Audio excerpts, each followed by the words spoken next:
ஓகேண்ணா. வணக்கம் ஜீவா. வணக்கம்ண்ணா. இன்றைக்கி நம்ம பார்க்க போகிறது இது S1. உங்களை பற்றின ஒரு அறிமுகம். சிவா, நான் வெள்ளையமோரம். ஓகேண்ணா. தெய்வம் மோட்ரு விவசாயம் பண்ணிக்கிட்டு இருக்கேன். ஓகேண்ணா. சின்ன மோட்ரு கடை வச்சுருக்கேன். ஓகேண்ணா. விவசாயம் நம்ம உழைப்பேன். ஓகேண்ணா. இது என்ன வெரைட்டிண்ணா? இது S1 வெரைட்டி. ஓகேங்கண்ணா. இது ட்ரீம்லேண்ட் நர்சரியில் வாங்கினது. ஓகேங்கண்ணா. இது வந்து 2.5 வருஷத்தில் காய்க்க ஆரம்பிச்சிடும். ஓகேங்கண்ணா. காய்க்க ஆரம்பிச்சிட்டா 3 வருஷத்தில் காய் வெட்டலாம், இளநி வெட்டலாம். இது S1 வெரைட்டின்டா ஒரு குலைக்கு 50 to 60 காய். ஓகே. கன்ஃபார்மாக காய்க்குது. மாதம் காய் வெட்டலாம். மாதம் காய் வெட்டலாம். ஆக இது அந்த அவர் சிவான்றாள்கிட்ட வாங்குகிறான். ஓரளவுக்கு நல்ல ஒரே மாதிரி வெரைட்டியாக கொடுக்குறாப்புல.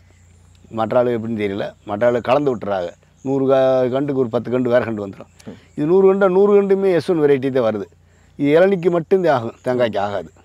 ஆனால் மாதம் ஒரு குலை ஒரு 1000 ரூபாயிலேருந்து 1000 ரூபாய்க்கு காய்க்கும். ஒரு குலை மாதம் ஒரு 100 மரம் போட்டால் 1 to 1.5 லட்சம் கன்ஃபார்மாக எடுக்கலாம்.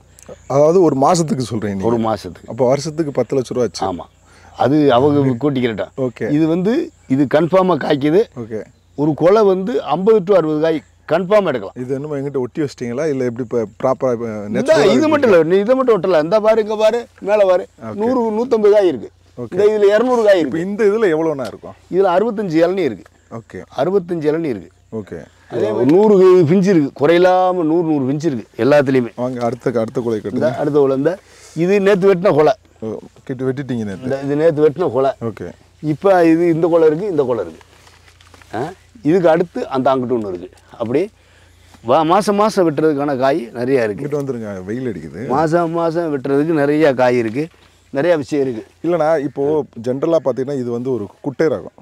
ஆமாம், குட்டை ரகம். இது ஆழமாக 2 அடி வெட்டி காண வெட்டி போடக்கூடாது. ஓகே. இந்த கண்டை வந்து ஜென்ரலாகவே தென்னை மரத்தை பொறுத்த வரைக்கும் குழி வெட்டி நடவு பண்ணக்கூடாது. ஆமாம், மேலாக தரையில் இயற்கையாகவே அது வந்து விதை விழுந்து முளைக்கக்கூடிய ஐட்டம் தான் எல்லாமே. ஆனால் நம்ம ஆளுகள் தான் குழியை தோண்டணும், அதில் மனுஷனை போட்டு புதைக்கணும்ன்ற அது அந்த காலத்தில் என்ன செஞ்சிருக்காண்டா, தென்னை மரத்தை திண்டு விடும், கரையான் திண்டு விடும் நினச்சி அவங்க செஞ்சது. ஆனால் இது வந்து மேலாக வச்சாலே அழகாக வரும், ஒன்றும் பிரச்சனை இல்லை. மேலாகத்தை வைக்கணும். எத்தனைக்கு எத்தனை வைக்கணும்? இது 20 வச்சாலே போதும். 20 வச்சா போதும். ஓகே. மேலே ரொம்ப அதிகமாக வளம் தேவையில்லை. 18 வச்சா கொஞ்சம் மோதா தெரியும். 20 வச்சா அழகாக இருக்கும். எப்பயுமே இந்த காய் நல்ல பச்சை கிடைக்கும், நல்ல கூடு. ஒரு கூட்டுக்கு 1 லிட்டர் தண்ணி கன்ஃபார்மாக இருக்கும். இது வந்து மட்டை இல்லாத காய், மட்டை பெருக்கு இல்லாத காய். ஒரு கூட்டுக்கு 1 லிட்டர் தண்ணி கிடைக்கும். ஆனால் அந்த காயை வாங்கிட்டு குடிச்சிட்டாங்கடா, இளநீ குடிச்சிட்டாங்கடா, 4 இளநியாச்சும் குடிக்காமல் போக முடியாது. அவ்வளவு டேஸ்ட்டு, அவ்வளோ எனர்ஜி. இதுதான் விஷயம். மற்ற இளநிக்கும் இதுக்கும் நிறையா வித்தியாசம் இருக்குது. இந்த இளநியை குடிச்சிட்டாங்கடா, இளநியை வந்து மீண்டும் குடிக்கிற மாதிரி அதே தூண்டும். ஒரு டேஸ்ட் நாக்கு உருவாக்கி. நீங்கள் தோட்டம் முழுக்க இளநீ மரமாக போட்டுட்டீங்கன்னு வச்சுக்கோங்க, ஒரு மழை டைமில் எடுக்கலைன்னா நீங்கள் என்ன பண்ணுவீங்க? இது எப்பயுமே இந்த டேஸ்ட்டுக்காகவே எல்லாருமே விரும்பி வாங்குவாங்க. இல்லை, இன்னொன்று சொல்லலாமா? இந்த இளநீ இப்போ இதை இப்படியே விட்டுட்டாலே ஒரு 3 மாதத்துக்கு கூட இந்த இளநியாவே தரும். இது தேங்காவாக மாறாது. இது எப்பயுமே தேங்காய் இருக்க டேஸ்ட் கூடும். இப்போ 1 லிட்டருன்றது 900 மில்லி இருக்கும். ஓகே. ஒரு 3 மாதம் கழிச்சு பார்த்தா 900 மில்லி இருக்கும். இன்னும் இதோட அதிக டேஸ்ட் வந்து அதிகப்படி ஆயிரும். ஆமாம்.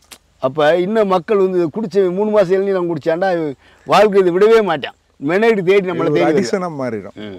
அப்படி இதாயிரும். அப்படி ஒரு டேஸ்டான இளநீ.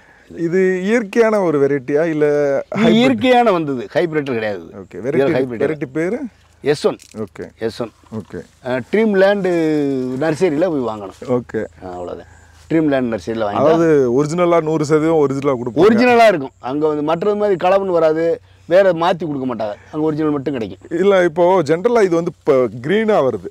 ஆமாம். ஓகேங்களா? ஆமாம். க்ரீனுக்கு மார்க்கெட் வேல்யூ இருக்கா? க்ரீனுக்கு தான் அதிக மார்க்கெட் வேல்யூவே. என்னென்ன விலைவாசி சிவப்பில் வந்து நிறையா நோய்கள் வர்றது மக்களுக்கு தெரியுதானு தெரியல. க்ரீனில் வந்து உண்மையான எனர்ஜி கிடைக்குது, உண்மையான டேஸ்ட் இருக்குது, எல்லாமே இருக்குது. அதனால் இது விலை வேண்டாம். அதுக்கு ஒரு 5 ரூபா வித்தியாசம் இருக்குது, விலை கம்மியாக இருக்குது. ஆனால் காய் பிடிக்குது, இதில் கூடுதலாக பிடிக்குது. அந்த பச்சை வந்து 20 காய் தான் பிடிக்கும், இதில் 60 காய். உங்கள் தோட்டத்தில் இது என்ன ரேட் எடுத்துக்கிறாங்க? இது தோட்டத்துலேயே 32 ரூபா, 30 ரூபா, 32 ரூபாய்க்கு எடுக்கிறாங்க தோட்டத்திலே வந்து. ஓகே. மோஸ்ட்லி மகாராஷ்டிரா போகுது. மகாராஷ்டிரா, ஆந்திர பிரதேஷ், எல்லா மாநிலத்துக்கும் போகுது. எல்லா மாநிலத்துக்கும் போகுது. பஞ்சாப் வரைக்கும் போகுது. ஓகேண்ணா. அப்படி சுற்றி காட்டுங்க. ஸோ இது எல்லா குலையுமே இது நேற்று வெட்டின குலை, இது அடுத்த 15 நாள் வெட்டலாம். அடுத்த குலை பாரு, எல்லா குலையிலையுமே எல்லாத்துலேயுமே 50 காய் 60 காய் குறையில்லாமல் இருக்குது. இது கூட வரும்ண்ணா? எல்லாத்துலேயுமே 70 வரும். ஆனால் 70 நிற்காது. அது 60 காய் 70 காய் குறையாது. குறைஞ்சது இந்த இதில் 100 பிஞ்சுக்கு மேலே இருக்குது, இந்த அதில் 100 பிஞ்சுக்கு மேலே இருக்குது, அது 100 பிஞ்சுக்கு மேலே இருக்குது. ஓகே. எல்லாமே பாரு அப்படியே மாதம் வெட்டுற மாதிரியே செடியாக இருக்கா. இந்த 10 நாள் அதை வெட்டலாம், இப்போ நேற்று வெட்டினது இதுக்கு அடுத்து இதை வெட்டலாம், அதுக்கு அடுத்து இதை வெட்டலாம், அதுக்கு அடுத்து அதை வெட்டலாம், அதுக்கு அடுத்து இதை வெட்டலாம். கரெக்டாக மாதம் வெட்டலாம். எல்லா விஷயமுமே இருக்குது. ஓகேங்கண்ணா. அடுத்த வீடியோவில் இது நேச்சரான வெள்ளாமை. சரி சிவா.